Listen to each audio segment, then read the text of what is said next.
Hello everyone.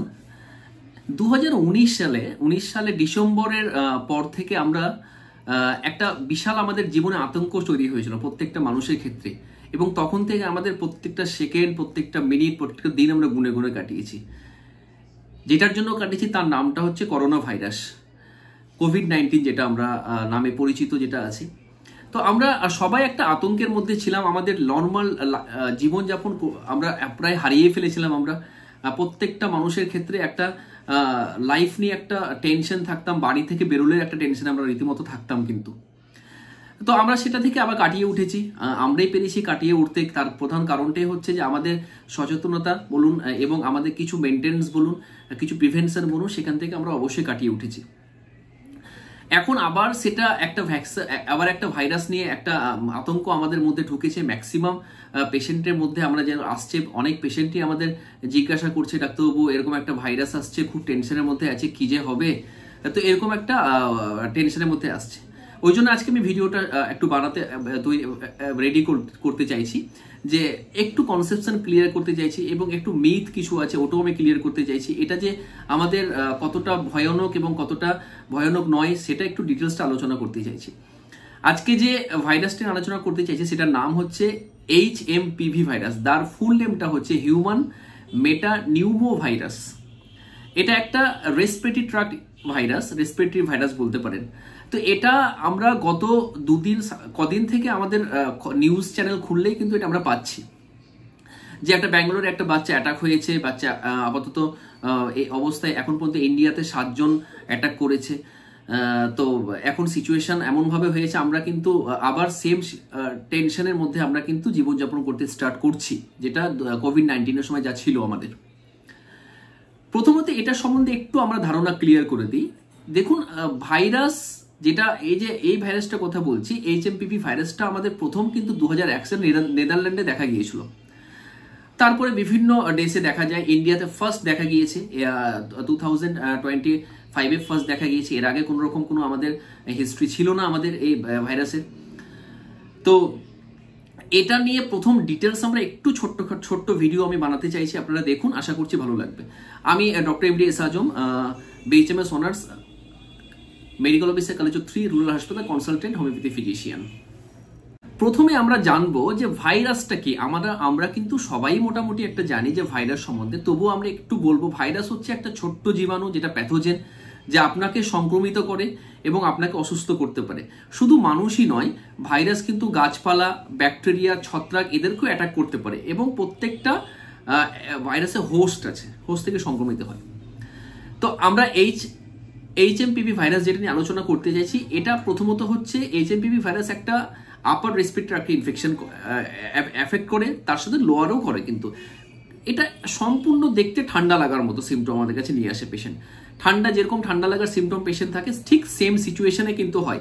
এই জন্য এই যে সিজন চলছে শীতকাল, উইন্টার সিজনে এটা খুব ডিফিকাল্ট হয়ে যায় ডায়াগনোসিস করা যে এটা কমন কোল্ড হয় না এটা HMPV ভাইরাস বা অন্য কোনো ভাইরাস সংক্রমিত পেশেন্ট রোগ আমাদের কাছে নিয়ে এসছে। যতক্ষণ না ফার্স্ট স্টেজে খুব টাফ হয়, কিন্তু যত দিন সিমটম নিয়ে তখন কিন্তু আমাদের ডায়াগনোসিস করতে হেল্প হয়।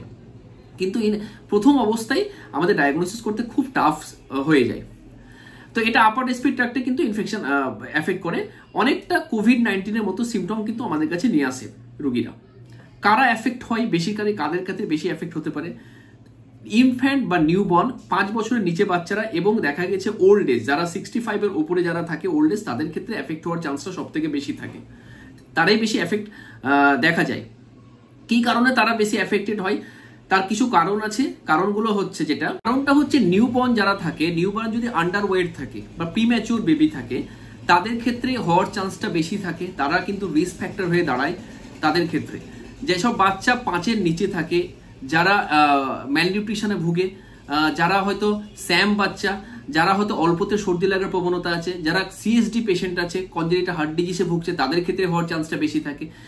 যেসব যেসব ওল্ড এজ যারা আছে, অ্যাবাভ 65 ইয়ার্স যারা থাকে, যারা ডায়াবেটিক, যারা হাইপারটেনশনে ভুগছে, যারা অ্যাজমা বা হাঁপানি রোগীরা যারা আছে, স্টেরয়েড নেয়, তাদের ক্ষেত্রে হওয়ার চান্সটা বেশি থাকে।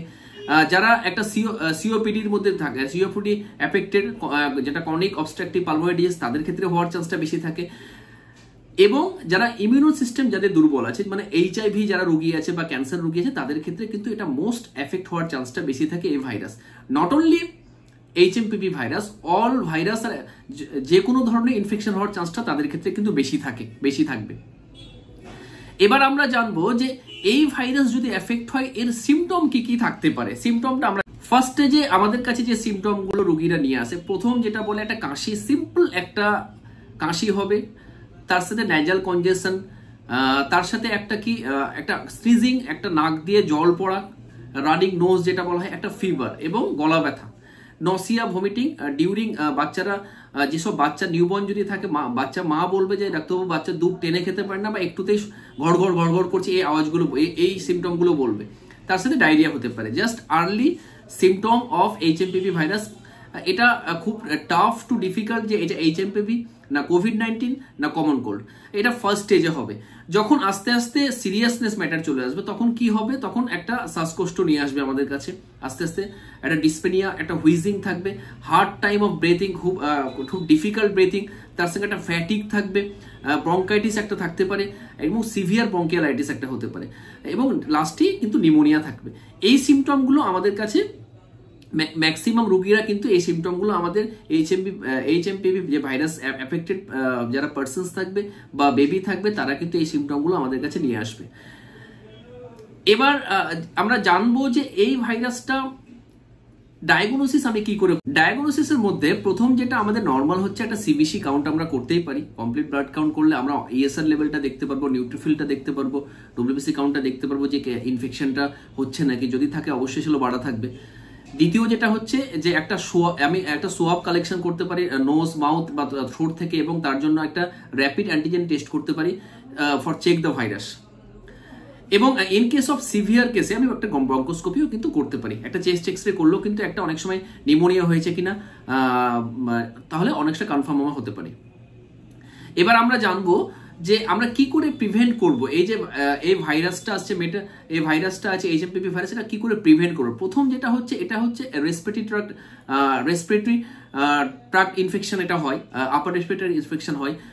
তো এটা আমাদের প্রথম যেটা হচ্ছে ফার্স্ট যেটা আমাদের হচ্ছে যে আমরা হাত, তার সাথে একটা অবশ্যই হাত ভালো হ্যান্ড ওয়াশ অবশ্যই ভালো করে করব, একটা সফট দিয়ে রানিং ওয়াটার দিয়ে হ্যান্ড ওয়াশ অবশ্যই দরকার আছে এবং হ্যান্ড স্যানিটাইজার দিয়ে একটা হ্যান্ড ওয়াশ করব।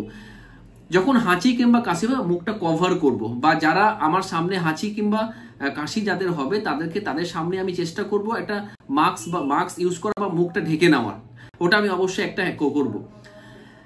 তারপরে যারা অ্যারাউন্ড যারা কন্টাজিয়াস যদি থাকে বা কোল্ড যারা থাকে, আমি বাইরে যদি বেরোই তাহলে একটা মাস্ক ইউজ করে অবশ্যই বাইরে আমি বেরোবো। ডোন্ট শেয়ার ফুড, আমরা যে ফুডটা খাচ্ছি সেই ফুডটা কারো কাছে শেয়ার করবো না কিংবা কারো ফুড আমরা নেবো না। নট অনলি ফুড, তার হয়তো যে খাবারটা খাচ্ছি গামছা ইউজ করবো না, সে বাটি ইউজ করবো না, থালা ইউজ করবো না, কাপ, আদার যে মেটেরিয়াল যদি দেখা যায় যে আমার বাড়িতে কিংবা পার্শ্ববর্তীতে যদি যারা এফেক্টেড হয়েছে এই ধরনের, তাদের ক্ষেত্রে আমি একটু দূরে থাকার চেষ্টা করবো। কতদিন অবধি ইনকুবেশন পিরিয়ড অবধি, একটা ইনকুবেশন পিরিয়ডটা কটা, ঠিক 7 থেকে 10 ডেজ অবধি একটা ইনকুবেশন পিরিয়ড থাকে। ওই যে 8 ডেজের মধ্যে কিন্তু ইনফেকশন বেসিক্যালি ছড়ায়। তো এইগুলো জিনিস যদি আমি মেনটেন করি তাহলে অবশ্যই আমরা এটা থেকে রেহাই অবশ্যই পাবো। প্রথমত যে দেখুন ভাইরাস নিয়ে যে আতঙ্ক আমাদের মধ্যে আছে, প্রত্যেকটা ভাইরাল ডিজিজই কিন্তু আমরা যদি ঠিকঠাক করে প্রিভেনশন মেনটেন করি তাহলে কোনো রকম ভাবে আমাদের সিভিয়ারিটি কিন্তু আসবে না। সে COVID-19 বলুন, HMPV ভাইরাস বলুন, ইনফ্লুয়েঞ্জা বলুন, যাই বলুন না কেন, আমাদের প্রথম যেটা হচ্ছে ভাইরাস, যে কোনো ভাইরাস ইনফেকশন হলে আমাদের কিছু প্রিভেনশন আছে, সেই প্রিভেনশনটা অবশ্যই মেনে চলা দরকার। যে প্রিভেনশনের কথাগুলো বললাম সমস্ত ভাইরাসের ক্ষেত্রে সেম প্রিভেনশন অবশ্যই আমাদের মানা উচিত, স্পেশালি আপার রেসপিরেটরি ইনফেকশন। তো এগুলো যদি আমরা মানি তাহলে এটা নিয়ে চিন্তার কোনো কারণ নেই, কোনো রকম ভয় নেই, কোনো রকম যে একটা উদ্বিগ্ন লোকের মধ্যে সৃষ্টি হয়েছে একদমই প্লিজ করবেন না। তার কারণটা হচ্ছে যে আমরা যদি মেনটেন করি তাহলে এটা থেকে অবশ্যই রেহাই আমরা পাবো। আলটিমেটলি হচ্ছে ট্রিটমেন্টের সংক্রান্ত ব্যাপারটা বলি। ট্রিটমেন্ট দেখুন প্রত্যেকটা প্যাথিতে এর ট্রিটমেন্ট আছে। নর্মাল ট্রিটমেন্ট, কমন করলে যা ট্রিটমেন্ট, থাওয়া থাকা, ঠান্ডা লাগা যেমন বাচ্চাদের ক্ষেত্রে হয় বয়স, সেম ট্রিটমেন্টই দেবো। সিমটম কালেকশন করে আমরা পেশেন্টের ডিটেলস নেওয়ার পর, আমি একজন হোমিওপ্যাথি PHMS ডক্টর যেহেতু, যে প্রত্যেকটা পেশেন্টের কাছে আমরা সেম সিমটম কালেকশন করে কিন্তু যা ওষুধ আসবে সেই ওষুধ হিসাবে আমরা দেব উইথ পোটেন্সি এবং ডোজ। কিন্তু ম্যাক্সিমাম ক্ষেত্রে আমরা দেখেছি যে কমন কোল্ড বা যে কোনো ভাইরাল প্রবলেমের জন্য যেসব ওষুধ আমাদের ক্ষেত্রে আসে সেই ওষুধগুলো অ্যাকোনাইটাম, নেপিলাপস, ইলিয়াম সেপা, ইউফ্রেসিয়া, অ্যামন কার্ভ, তার সাথে টিউবারকুলিনাম, বেসিলিনাম, তার সাথে লাইগোপোডিয়াম, তো এক্সেট্রা হিপারসালভ, বেলোডোনা, তো এগুলো কিছু ওষুধ আমাদের ক্ষেত্রে আসে যেগুলো ভাইরাল প্রবলেম নিয়ে আমাদের কাছে আসে। আরও ম্যাক্সিমাম ওষুধ আমাদের কাছে আছে, কিন্তু সিমটম কালেকশন এবং তার উপরে ডিপেন্ড করে কিন্তু আমাদের ওষুধ পেশেন্টদেরকে দিতে হয়। ইন কেস অফ বেবিদের ক্ষেত্রে খুবই টাফ থাকে সিলেকশন করা, কিন্তু তাদের ক্ষেত্রে আমরা অবশ্যই ভালো করে অবজারভেশন করে আমরা দেখবো যে সিচুয়েশন কী আছে, তারপরে আমরা ওষুধ দেবো। যদি খুব সিরিয়াস ম্যাটার থাকে তাহলে অবশ্যই অক্সিজেন অবশ্যই দেওয়া দরকার, নেবুলাইজেশন অবশ্যই দরকার, না হলে আমি আপার কোনো জায়গাতে অবশ্যই রেফার করব, কোনো চেস্ট স্পেশালিস্ট হোক কিংবা আর কোনো ভাইরোলজিস্ট কিছু হোক, তাদের কাছে আমরা অবশ্যই কিন্তু এটা রেফার করতে পারি। তো আজকে আপাতত এটুকুই। আপনারা ভালো থাকুন, এটা নিয়ে অযথা টেনশন করবেন না। এটা যদি আমরা ঠিকঠাক করে প্রিভেনশন করি তাহলে অবশ্যই এটা থেকে রেহাই পাওয়া যাবে। সবাই ভালো থাকুন, সুস্থ থাকুন।